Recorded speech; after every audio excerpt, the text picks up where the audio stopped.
Hello folks, this is Johnny again. Well, the other day I watched Rick Biala's video on the top 10 metal songs on Spotify, and I was a little bit surprised at just how poppy a lot of the music sounded. And then I was thinking, well, if it all sounds so formulaic, could I do this? I recorded the whole process of how I made this very generic modern pop metal song. You can listen to the finished product right over here. So, a couple of things we need to keep in mind for this. The verse, there's some riffage, but we have to keep it very simple. Then the chorus should be very simple, very basic chord progression. For the bridge, well, I guess we could just come back to the intro. So we need to figure something out for the intro. We need synths in there. Vocals are gonna be the biggest problem because I can't sing. Also, with vocals, you will notice a lot of these modern pop metal bands kind of seem to have the same vocalist. The music, the song shouldn't really move. You don't want to take the listener onto this journey, onto this roller coaster. No, you want to keep it all steady and just take them on the coast. Which also means barely any automation, if any. We may record with the bass guitar, but in the end we will just convert the notes into MIDI and replace it with a simple synth bass. And for drums, just any generic drum samples really, and perfectly aligned to a grid. Also, no real amps, no real mic'd up cabinet. So I got this riff idea here.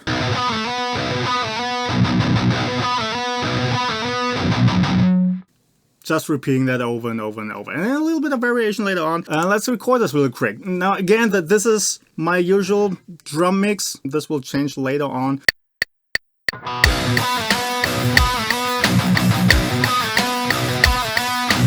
We'll just get some basic ideas down for now. Later on we will cut everything up and arrange it however we want.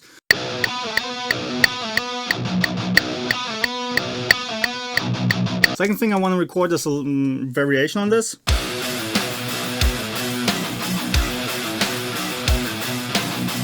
So now for the drum beat, make it something a bit quicker but simple still.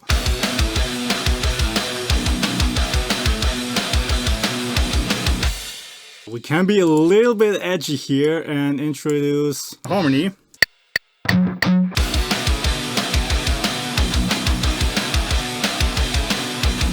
Let's already think about our song structure. We want to have it pretty steady in energy flow, not too much dynamic, so I don't want to take out the energy too much. I kind of want to keep it up there so that in the chorus it can't really go any higher. Let's just copy this again, and let's just take all of these crash cymbals here and perhaps just move them to the hi-hat. And let's record the chorus. So we gotta go halftime.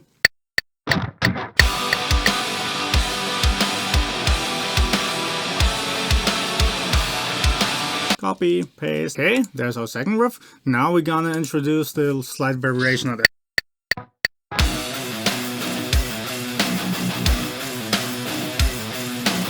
We are getting there, so let's just copy paste this. I kind of want to keep these out at first, and then the second chorus bring them in on the second half, and then third chorus they're gonna be there all the time. Okay, now bridge. Well, again, we could kind of go back to the intro, copy these again. Yeah, I already got a little bit of an idea what we could do here.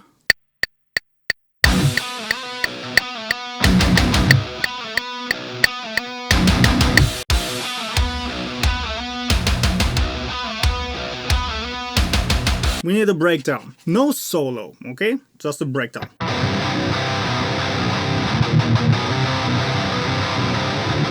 Same rhythmic pattern, but on 0 and 1. Should we go double bass? Let's try double bass. And then switch to caveman beat. Perhaps somewhere back to the chorus. And then for the outro, just the main riff again. Okay, now on to the bass. We are not going to do anything fancy, just straight up copy what the guitars do.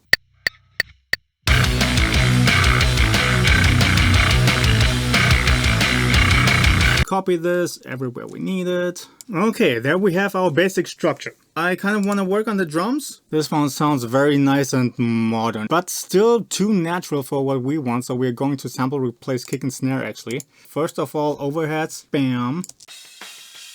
Okay, kick drum. I already prepared a little something. Same for the snare drum.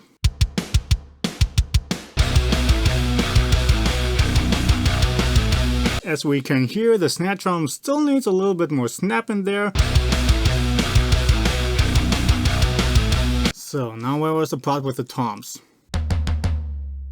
First again EQ. Let's get this in here for some rough EQing.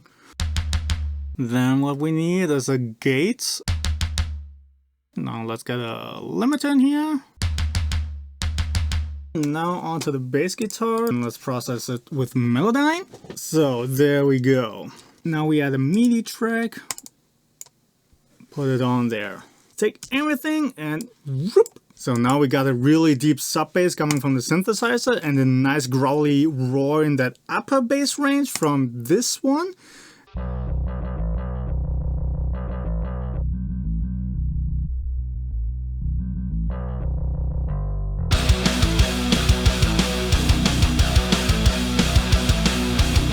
Let's put a reverb in parallel on the drum bus. Let's give the drums a little bit of compression on the bus.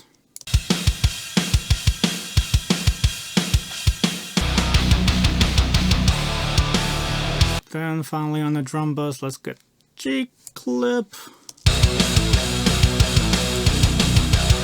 I'm looking for 3 to 4 synthesizers now. 1 to support the rhythm guitars, then number 2, some kind of lead synth to go with the choruses. Third, maybe some kind of synth pad to add some texture and background noise. Fourthly, some kind of effect-like synthesizer to go into the intro and into the interlude or bridge, whatever you want to call it, and overall just give it a bit more of an electronica vibe. Okay, I think for our rhythm guitar support I got something here. Okay, I got something for my synth lead. We're gonna work on the arrangement again later on. For now, I just want to get some stuff in here. Okay, now I got my synth pad.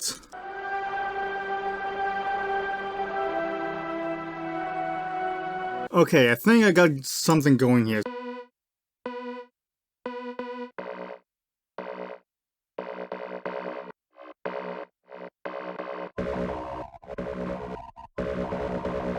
And now we can figure out our arrangement a little bit.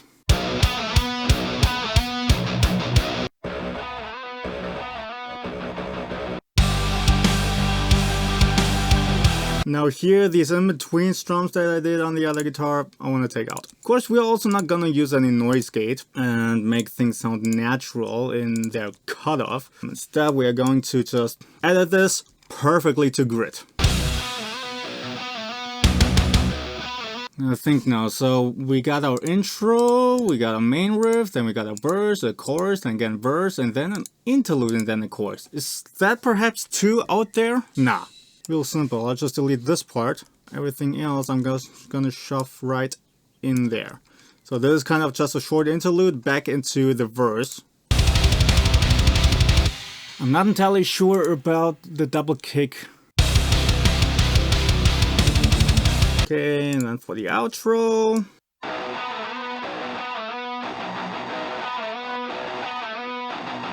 Now, guitars. Here's Sigma. Let's try Sigma. 3 Sigma, Uber Cap 5A. And perhaps let's give it a Tube Screamer or the Greed Smash it.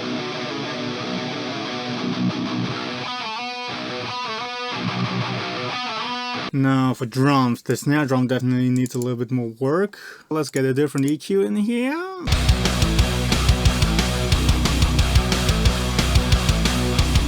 And now I'm not gonna send the whole drum bus to the reverb, but rather the individual parts. And then we can decide which one goes to there more and which one less. Okay, now for the drum bass compression, let's try putting this in parallel.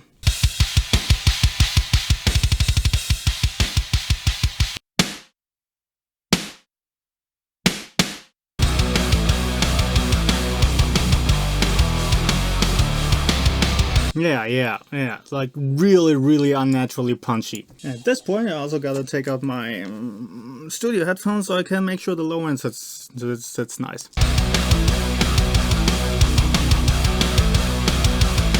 Okay, and after that I want some heavy-handed saturation.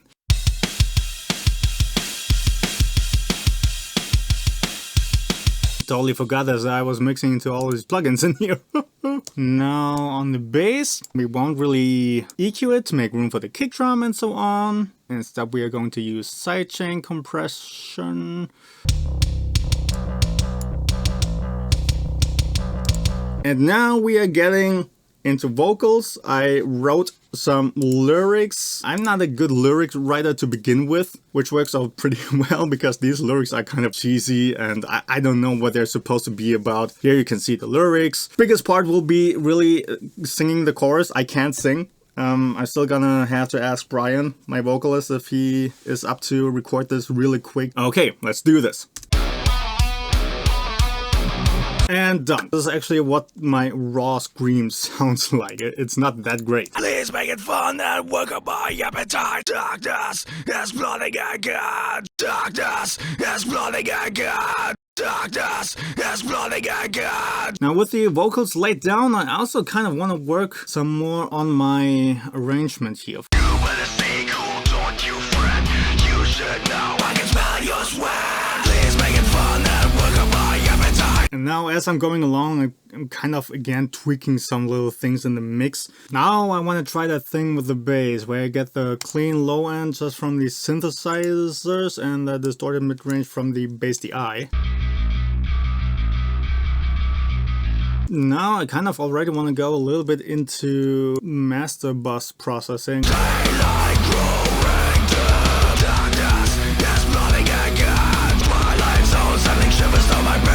Okay, we want to get this as loud as possible.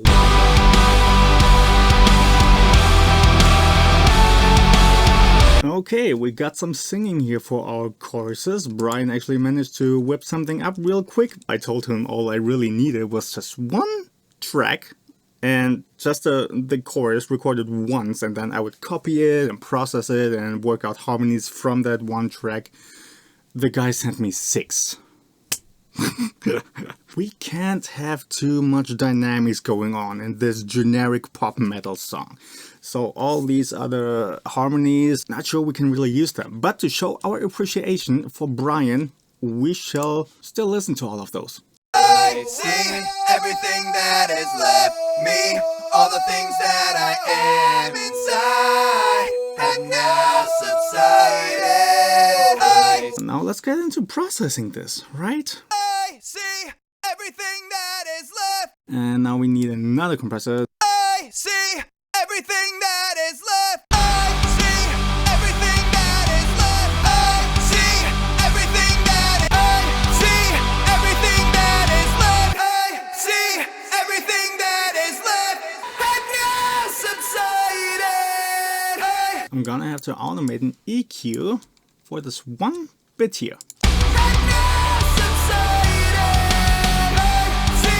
Okay, and we're done. So I tweaked a bunch of stuff here and there. I was listening through. I recorded some small sections to the end of the choruses and also reworked the mix of the vocals in the chorus a little bit, and also reworked some of the mastering chain. And this is what it sounds like now. My life's all sending shivers down my back. The monsters will come out, so you better hide in silence. Can you evade what's lurking within? The last light ray shines thin.